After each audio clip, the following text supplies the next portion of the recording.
Hello বন্ধুরা, আমার নতুন ভিডিও তোমাদের সকলকে জানাই স্বাগতম। তো বন্ধুরা, আমাকে সবাই ইনবক্স মেসেজে বলছো যে দিদিভাই অমুক রেসিপি দেখাও, অমুক রেসিপি দেখাও।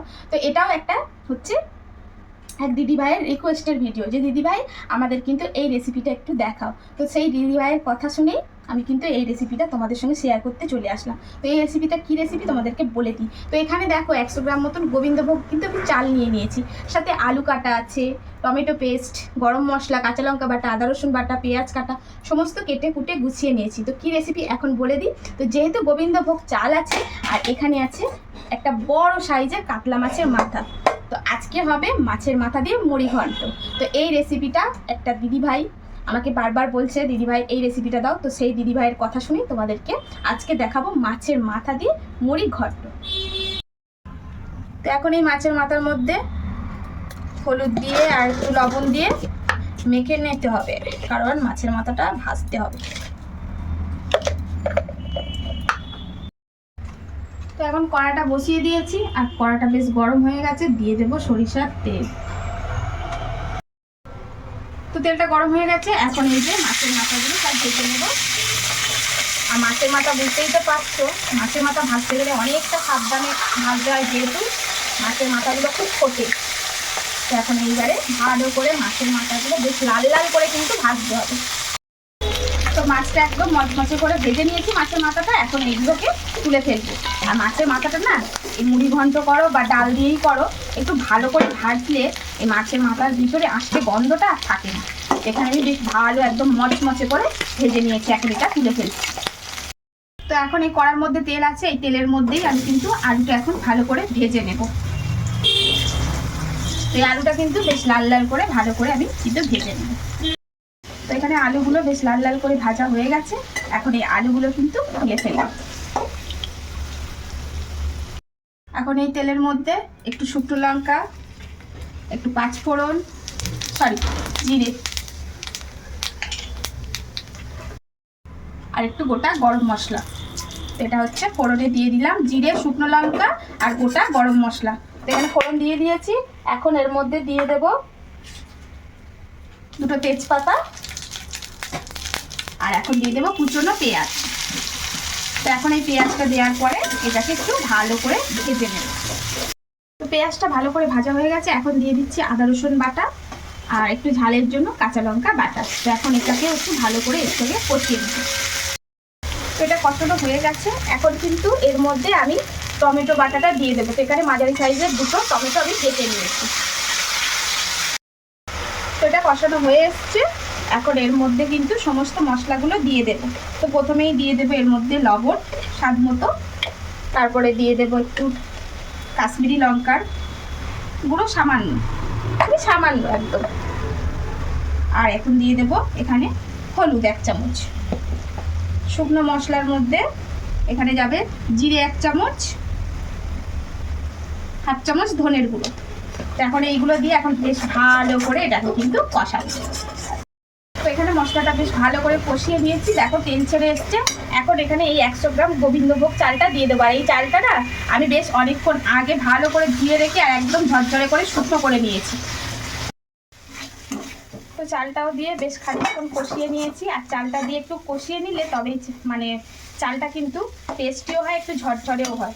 এখন এর মধ্যে দিয়ে দেব এই যে ভেজে রাখা আলুটাও দিয়ে দেবো। তো আলুটাও দিয়ে আবারও একটু কষিয়ে দেবো। তো আলুটা দিয়ে ফের খানিকটা কষিয়ে নিয়েছি, আর এই কষানোটা কিন্তু বেশ সময় ধরে তোমরা করবে, কষলে তবে স্বাদটাও হবে আর চালটাও ঝরঝরে হবে। আর এই সময় কিন্তু আমি জলটা দিয়ে দেব, আর জলটা কিন্তু গরম জল দেব। আর জলটা তোমরা কে কিরকম মানে গ্রেভি রাখতে যাচ্ছ সেই অনুযায়ী দেবে। অনেকে কি করে মুড়ি ঘন্টটা একদম শুকনো শুকনো করে, অনেকে একটু মানে ওই ডালের মতন একটু ঢেলঢেলা মতন করে। তো তোমরা কে কিরকম রাখতে চাচ্ছ। তো আমি একদম শুকনো করি না, আর একদম মানে কি বলে ঢিলঢিলা মিডিয়াম মতন রাখি। তো আমার এইটুকু জল দিলেই আমার হয়ে যাবে। তো এখানে ভাতটা মানে যে চালটা দিয়েছিলাম চালটা কিন্তু একদম সিদ্ধ হয়ে গেছে, আর জলটাও অনেকটা কম হয়ে এসছে, আর এটা দেখো গাঢ় গাঢ় হয়ে গেছে। তো এই পর্যায়ে এবারে এতে কিন্তু আমি এই মাছের মাথা ভাজাটা দিয়ে দেব। এটা দিয়ে একটু হালকা ভাতে নেড়ে চেড়ে দেবো, খুব বেশি মানে নাড়বো না, কারণ কাঁটাগুলো তাহলে একদম ভেঙে না আর এই এর সঙ্গে একদম লেগে চেড়ে যাবে। এই জন্য একটু হালকা করে এটা নাড়িয়ে চাড়িয়ে দেবো। এখন এর মধ্যে স্বাদের জন্য একটু চিনি দিয়ে দেব। তো চিনিটা দেওয়ার পরে আবার একটু ঘেটে দেব, কারণ যাতে করে মিষ্টিটা সব দিকে লেগে যায়।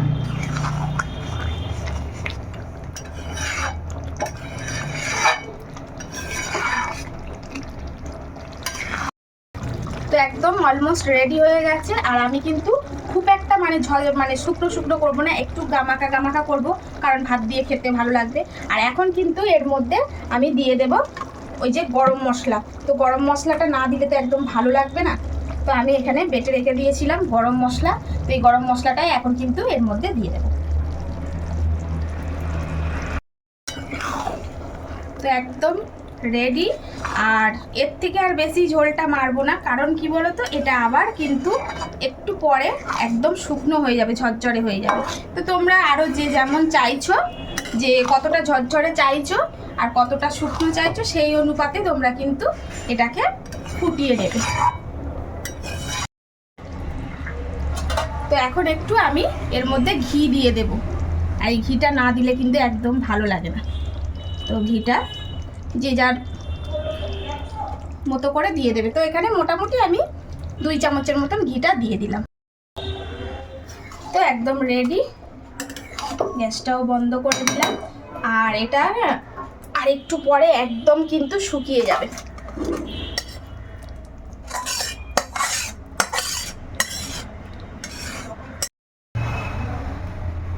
তো একদম মাছের মাথা দিয়ে মুড়ি ঘন্ট রেডি। তো বন্ধুরা, তোমরা চাইলে কিন্তু আর একটু ঝরঝরে করতে পারো, আবার কেউ কেউ চাইলে একটু ঢিলঢিলা, যার যেমন পছন্দ সে সেইভাবেই রাখবে। তো আমরা কিন্তু মুড়ি ঘন্টটা ভাত দিয়ে রুটি দিয়ে খাই, তাই একটু ঢিলঢিলা রেখেছি। আর অনেকে চাইলে ঝরঝরেও করতে পারো, সেক্ষেত্রে একটু জলটা কম বেশি করে দিয়ে দেবে। তো এখানে আমি এইভাবেই রেখেছি। আর এটা না আরও একটু শুকনো হয়ে যাবে একটু ঠান্ডা হলেই। তো যাই হোক, আমার কিন্তু একদম মাছের মাথা দিয়ে মুড়ি ঘন্ট রেডি। তো কেমন হয়েছে প্লিজ কমেন্টের মাধ্যমে জানিও। আর ভালো লাগলে লাভ লাইক শেয়ার করতে কিন্তু ভুলো না। যারা ইউটিউব থেকে দেখছো তারা আমার চ্যানেলটিকে সাবস্ক্রাইব করো, যারা ফেসবুক থেকে দেখছো তারা প্লিজ ফলো করে আমার পাশে থেকো। তো আজকের আসি, দেখা হচ্ছে নতুন কোনো ভিডিও। ততক্ষণের জন্য সবাই ভালো থেকো, সুস্থ থেকো। আর তোমরা কিন্তু কমেন্টের মাধ্যমে জানিও, আমি আবারও তোমাদের কমেন্ট অনুযায়ী রান্না করে তোমাদেরকে দেখাবো।